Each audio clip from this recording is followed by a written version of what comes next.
नमस्कार, मैं हूँ शालिनी और आप देख रहे हैं बीबीएन भव्य भारत न्यूज। चलिए शुरू करते हैं आज की मुख्य खबरें। खतरनाक मोड़ पर पहुंची जंग, ईरान में इसराइल पर दागी क्लस्टर मिसाइलें, हिजबुल्लाह का भी मिला साथ।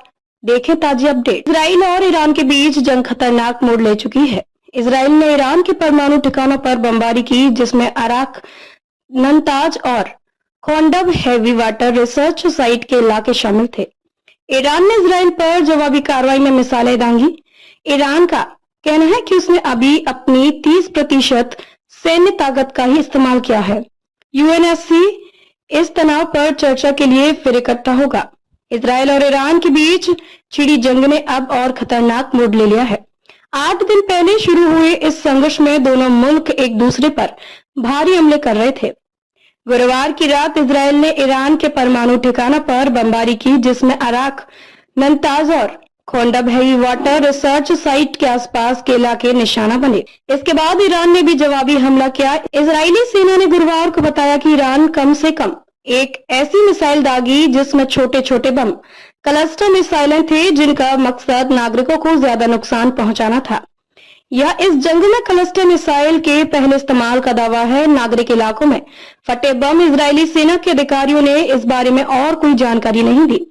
हालांकि इजरायली न्यूज चैनलों के हवाले से बताया गया है कि मिसाइल मध्य इजराइल के ऊपर करीब 4 मील 7 किलोमीटर की ऊंचाई पर फटी, जिससे इसके अंदर मौजूद करीब 20 छोटे बम 5 मील 8 किलोमीटर के दायरे में बिखर गए। यह हमला दोनों मुल्कों के बीच बढ़ते तनाव को और गंभीर बनाता है, क्योंकि क्लस्टर म्यूनिशन का इस्तेमाल अंतर्राष्ट्रीय स्तर पर विवादास्पद माना जाता है। न्यूज एजेंसी आईएसएनए के मुताबिक ये इलाके ईरान के परमाणु कार्यक्रम का अहम हिस्सा है। दूसरी तरफ लेबनान की हिजबुल्लाह ने ईरान का खुलकर समर्थन किया है।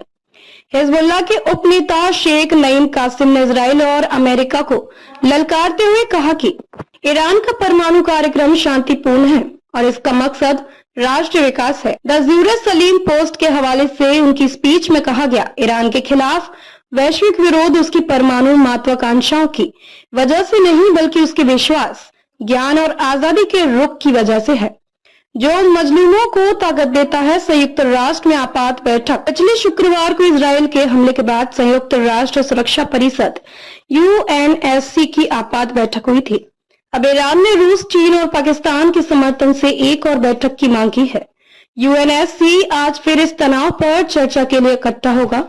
वाशिंगटन के एक ईरानी मानवाधिकार समूह के मुताबिक ईरान में अब तक 639 लोग मारे गए हैं, जिनमें 263 आम नागरिक हैं, जबकि 1300 से ज्यादा लोग घायल हुए हैं। जवाबी कार्रवाई में ईरान ने इजराइल पर करीब 400 मिसाइलें और सैकड़ों ड्रोन दागे, जिससे इजराइल में 24 लोग मारे गए और सैकड़ों घायल हुए। एपी की रिपोर्ट के अनुसार ईरान की मिसाइलें इजराइल में एक मेडिकल बिल्डिंग और आसपास के अपार्टमेंट्स पर गिरी, जिससे भारी नुकसान हुआ।